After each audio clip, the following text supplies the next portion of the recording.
La historia de Ismael, el hijo que Dios escuchó. En los relatos antiguos del Génesis, entre pactos sagrados y tensiones familiares, emerge la figura de Ismael, el primer hijo de Abraham. Su existencia es símbolo de perseverancia, destino y la acción de Dios en medio del olvido. A menudo su historia es opacada por la de su medio hermano Isaac, pero hoy nos adentramos en su camino, un sendero marcado por una pareja envejecida que anhelaba descendencia, una sierva egipcia inesperadamente envuelta en el plan, y una elección que transformaría la historia para siempre. Ismael, cuyo nombre significa Dios oye, representa a todos aquellos que han sido dejados de lado, ignorados por los hombres, pero no por el cielo. Desde su nacimiento inusual hasta su papel como antepasado de pueblos enteros, su vida muestra cómo Dios permanece fiel incluso cuando todo parece confuso. Acompáñame a descubrir la historia del primer hijo de Abraham, un hombre que, en medio del desierto, halló su propósito eterno. Todo empezó con una promesa. Dios le habló a Abraham mientras vivía aún en Ur, una ciudad de la antigua Mesopotamia. Le ordenó que dejara su hogar, sus parientes y su seguridad, y marchara hacia una tierra desconocida que él le mostraría. Le prometió que haría de él una gran nación, que su nombre sería famoso y que a través de él otros serían bendecidos. Abraham tenía 75 años cuando obedeció esta voz divina. Partió con su esposa Sarai, confiando en algo que aún no veía. Lo único que llevaba consigo era una promesa que sonaba imposible: sería padre de muchos. Su trayecto lo llevó primero a Harán, tras la muerte de su padre, continuó hacia Canaán. Allí, Dios volvió a hablarle y le aseguró: a tu descendencia daré esta tierra. En respuesta, Abraham construyó un altar y adoró. Sin embargo, el tiempo pasaba, y con él, la inquietud crecía. Sarai no podía tener hijos. Sin descendencia, ¿cómo se cumpliría lo prometido? Pasaron los años. Uno tras otro. 5, luego 10. Y aún no había hijo. Ni buscara a Dios en oración antes de hacerlo. Simplemente, escuchó a Sarai, y actuó. Tenía 85 años y el deseo de ver cumplida aquella promesa le pesaba. Tal vez pensó que ese era el camino. Dios había dicho que tendría un hijo, pero no había especificado cómo ni con quién. Así, Agar concibió, e Ismael empezó su historia. Una historia marcada por tensiones, silencios, huida y gracia. Una historia que aún hoy nos enseña que Dios escucha, incluso cuando nadie más lo hace. El conflicto entre Agar y Sarai, una decisión que desbordó los límites del corazón. Agar, la esclava egipcia de Sarai, fue entregada a Abraham para que tuviera un hijo con ella. Aunque no ocuparía el lugar de esposa principal, su papel como madre del posible heredero le daba un estatus singular dentro del hogar. No sabemos con certeza qué pensó Agar al asumir ese nuevo rol. En su posición, no podía decidir. Era propiedad de Sarai, y su deber era obedecer. Aún así, convertirse en la madre del primogénito de Abraham podía significar una oportunidad para mejorar su posición social y dejar atrás su condición de sierva. El plan se llevó a cabo. Abraham se unió a Agar, y no pasó mucho tiempo antes de que se confirmara lo inevitable: ella quedó embarazada. Lo que Sarai había deseado, pero también temido, ahora era una realidad. El texto sagrado dice que cuando Agar se dio cuenta de que estaba encinta, comenzó a mirar con desprecio a su señora. El gesto lo dice todo. La sierva, que hasta ese momento había sido sumisa, cambió su actitud. Ya no veía a Sarai con el mismo respeto. Empezó a considerarse superior, tal vez con una actitud desafiante, tal vez con una expresión altiva. En aquella época, la fertilidad era considerada una bendición divina. Una mujer que podía concebir era honrada, mientras que la que no podía era marginada. Ahora Agar, la extranjera, estaba esperando el hijo del patriarca, algo que Sarai nunca logró. El cambio de actitud pudo haberse reflejado en pequeñas acciones cotidianas, retrasos en sus labores, excusas para evitar el trabajo, miradas de autosuficiencia o incluso comentarios sutiles que dejaban claro que ella llevaba el hijo que Sarai nunca pudo tener. Sarai notó el cambio. Y le dolió. El plan que ella misma había ideado, con tanto sacrificio, se volvía ahora en su contra. Lo que había hecho por amor a Abraham y por respeto a la promesa, le estaba costando humillación. Lo que pensó sería una solución temporal, se convirtió en una fuente de angustia. La herida emocional se profundizó, y Sarai no pudo más. En su frustración, fue donde Abraham le reprochó la situación con palabras duras: esta humillación que estoy viviendo, es culpa tuya. Lo responsabilizó, sintiendo que él había permitido que Agar la despreciara, que no había intervenido a tiempo para frenar el orgullo que empezaba a brotar en la sierva. Cualquier persona conocía los peligros: animales salvajes, saqueadores, el calor abrasador, la escasez de agua. Pero Agar prefirió arriesgar su vida antes que seguir soportando el trato de su señora. Probablemente intentaba regresar a Egipto, su tierra natal. Sabía que el camino era largo y peligroso, pero al menos allí tenía raíces, conocía el idioma, la cultura, quizás aún conservaba recuerdos de una vida antes de la esclavitud. En su huida, llegó a un manantial en el camino a Sur, ruta que unía Canaán con Egipto. Agotada, asustada y sin saber qué haría a continuación, se detuvo junto al agua. Allí, en medio de su vulnerabilidad, con la esperanza casi extinguida, viviría un encuentro que cambiaría su vida para siempre. Un encuentro en el desierto: Dios ve, Dios oye. En el momento más oscuro, cuando todo parecía perdido, algo inesperado ocurrió. En medio del desierto, cerca de una fuente de agua, Agar fue encontrada, no por un viajero cualquiera, sino por el mensajero celestial del Señor. El texto bíblico lo menciona como el ángel del Señor, una figura que no aparece como un simple mensajero, sino como una manifestación directa de la presencia divina. Muchos intérpretes consideran que se trata de una aparición especial de Dios mismo, quizás incluso una manifestación del Verbo antes de su encarnación. El ángel llamó a Agar por su nombre. No era un desconocido para ella. Sabía quién era. Le preguntó: ¿de dónde vienes y hacia dónde vas? La llamó por su nombre y la identificó como sierva de Sarai, recordándole su lugar, no como madre del heredero, ni como esposa secundaria de Abraham, sino como sierva.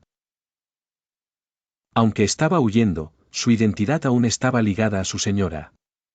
Agar respondió con sencillez y sin excusas: huyo de mi señora Sarai. No culpó a nadie, no se justificó. Aún en medio de su dolor, reconocía la autoridad que pesaba sobre ella. Ismael creció rodeado de prosperidad. La casa de Abraham era vasta y rica, con rebaños, siervos y tiendas por doquier. Como hijo del patriarca, Ismael tenía un lugar privilegiado. Aprendía sobre el Dios de su padre, sobre los pactos, sobre la fe. Todo indicaba que sería él quien heredaría el nombre, la herencia y la bendición. Aún así, no todo era armonía. La relación entre Agar y Sarai seguía siendo tensa. Aunque no se mencionan nuevos enfrentamientos, la herida no había desaparecido del todo. Sarai seguía sin hijos. Y cada vez que veía al joven Ismael correr por los patios, jugar con los pastores o reír con Abraham, el dolor de la promesa aún incumplida volvía a su corazón. Y para Ismael, la situación también debió ser compleja. Aunque era el hijo único, había tensiones que no podía evitar. Él no había pedido nacer en medio de esa historia, pero allí estaba, creciendo en una familia marcada por promesas, esperas y conflictos silenciosos. Ismael creció en un entorno complejo, marcado por una identidad dividida. Por un lado, era el hijo del gran patriarca Abraham, con todos los beneficios que eso implicaba: respeto, instrucción, herencia. Por otro, era el hijo de una esclava, no de la esposa legítima. Esa dualidad seguramente moldeó su carácter desde una edad temprana. Mientras avanzaban los años, Ismael fue adquiriendo las habilidades necesarias para convertirse en líder, aprendió a montar a caballo, a sobrevivir en el desierto, a negociar con tribus vecinas, a empuñar las armas si era necesario. Abraham no escatimó en formarlo.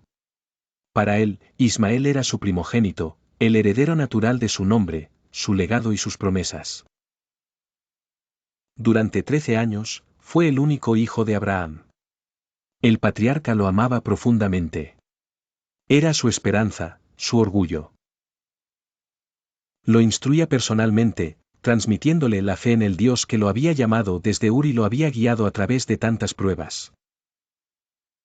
Ismael lo admiraba y lo seguía como a un maestro. Todo parecía indicar que ese hijo sería quien continuaría la historia familiar. Pero entonces, la historia tomó un giro inesperado. Cuando Abraham cumplió 99 años, tuvo una nueva experiencia con Dios. Fue un encuentro profundo que transformó para siempre su vida y la de su familia. El Señor se le manifestó con poder y le habló con claridad: yo soy el Dios Todopoderoso. Camina delante de mí y vive con integridad. Haré una alianza contigo y te multiplicaré en gran manera. Fue en ese contexto que Dios renovó y amplió su pacto. La primera señal de este nuevo comienzo fue el cambio de nombre. Ya no se llamaría Abram, que significa Padre enaltecido, sino Abraham, es decir, Padre de multitudes. Este cambio era mucho más que un ajuste lingüístico. Era una proclamación profética.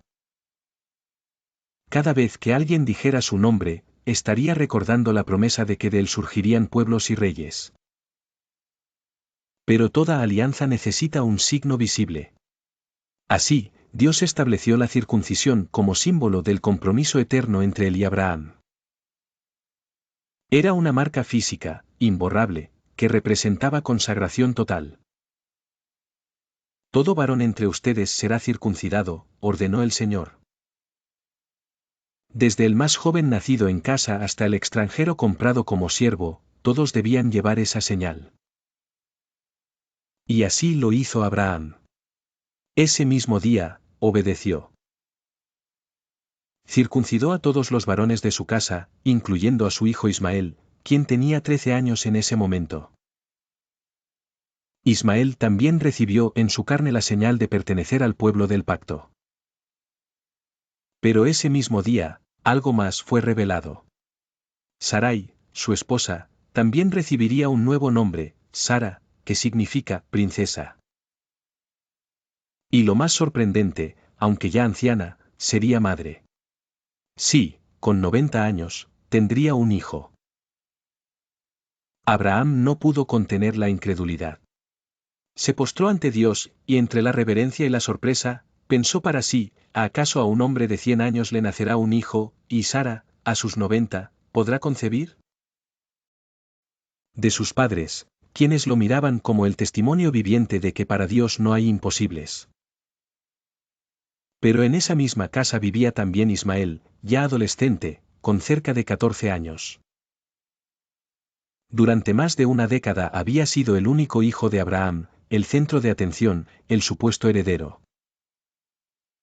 Ahora, esa posición comenzaba a cambiar. El tiempo siguió su curso.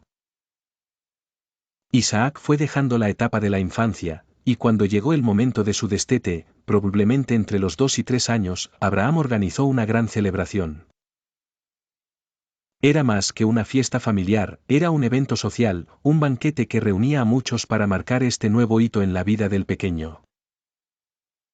La escritura señala: el niño creció y fue destetado, y Abraham hizo un gran banquete el día que fue destetado Isaac. La ocasión fue especial. Gente de diferentes lugares vino para celebrar con el patriarca. Había música, comida y regocijo. Isaac era el centro de todas las miradas. Para Sara, este momento significaba la culminación de años de espera, dolor y esperanza. Ver a su hijo rodeado de bendición era un sueño cumplido. Pero en medio de la celebración, ocurrió algo que alteró la armonía. Sara observó una escena que no pudo ignorar: Ismael se estaba burlando. El texto dice que el hijo de Agar, la egipcia, se reía. La palabra usada en el idioma original puede sugerir tanto un simple juego como una actitud de burla o desprecio. Dado el contexto y la reacción de Sara, es evidente que no se trataba de una simple risa inocente. Era una actitud que, a su juicio, amenazaba la seguridad y el futuro de su hijo Isaac. Ismael, que antes había sido el único hijo, ahora veía desplazada su posición. Ella partió, y comenzó a vagar sin rumbo por el desierto de Berseba. Tal vez Abraham madrugó para evitar una escena difícil, o para que madre e hijo pudieran aprovechar las primeras horas frescas del día. Las provisiones eran mínimas. No parecían suficientes para atravesar un desierto, pero es posible que Abraham esperara que encontraran pronto ayuda o un lugar donde refugiarse. El texto dice que le entregó el muchacho, y aunque Ismael ya era un adolescente, para Abraham seguía siendo su hijo, su niño. Esa entrega era más que un gesto físico, era una entrega de cuidado, de responsabilidad, de dolor. Desde ese momento, Agar tendría que proteger a su hijo por sí sola. No se nos dice si hubo abrazos, palabras finales o lágrimas. Solo que los despidió. Y así, Agar e Ismael emprendieron su camino hacia lo desconocido. El desierto no era un lugar amable. El calor, la sequedad, la falta de rumbo claro, todo jugaba en contra. Y pronto, el agua se agotó. El texto nos dice que cuando el odre quedó vacío, Agar no pudo hacer otra cosa que colocar a Ismael bajo la sombra escasa de un arbusto. El joven, agotado y sediento, no tenía fuerzas. La sed, implacable en ese entorno árido, lo estaba debilitando rápidamente. Agar, incapaz de soportar ver morir a su hijo, se alejó. Se sentó a cierta distancia, lo que podría ser el alcance de una flecha disparada con un arco, lo suficiente para no ver el rostro de su hijo en sus últimos momentos, pero no tan lejos como para abandonarlo del todo. No puedo presenciar su muerte, pensó. Y allí, sola, sin nadie a quien acudir, rompió en llanto. Su llanto no era solo por Ismael. Era por la injusticia, por el abandono, por la tristeza de haber sido expulsada. Lloraba por la promesa que parecía haber quedado en el olvido. Por la larga historia de esperanza, humillación, obediencia, y ahora, aparente ruina. La imagen es desgarradora: un muchacho moribundo, echado bajo un arbusto, y su madre llorando a cierta distancia, sin saber qué más hacer. Ambos perdidos en el desierto. Ambos sin fuerzas. Ambos sin un plan. Pero lo que parecía un final trágico, estaba a punto de transformarse en una intervención divina. Todo indicaba que la historia de Agar e Ismael acabaría allí, en medio del desierto abrasador, lejos de la seguridad del hogar de Abraham. Parecía el trágico final de quienes alguna vez formaron parte de la gran promesa, pero ahora estaban olvidados entre la arena y el silencio. Y sin embargo, en el punto más oscuro, cuando todo parecía perdido, algo inesperado ocurrió. Dios intervino. El relato nos dice que Dios escuchó la voz del muchacho, aunque solo se había mencionado que Agar lloraba. Esto sugiere que Ismael, en su agonía, también clamó al cielo. La vida volvió al cuerpo de Ismael. El agua, símbolo de esperanza y restauración, lo salvó. Y con ese acto, una nueva etapa comenzaba. Dios había acudido a su encuentro una vez más. Como cuando se le apareció años antes junto a otra fuente, ahora nuevamente usaba el agua como señal de que él estaba presente, que no se había olvidado. Aquel momento marcó un punto de inflexión. Ya no eran una madre y un hijo condenados al olvido, sino dos personas marcadas por una promesa celestial. Sabían que no caminaban solos, y que lo que parecía su final, era en realidad un nuevo comienzo. El crecimiento de un hombre bajo el cuidado divino. La vida de Ismael no terminó en el desierto. Al contrario, allí empezó verdaderamente su historia. El texto continúa diciendo, y Dios estaba con el muchacho mientras crecía.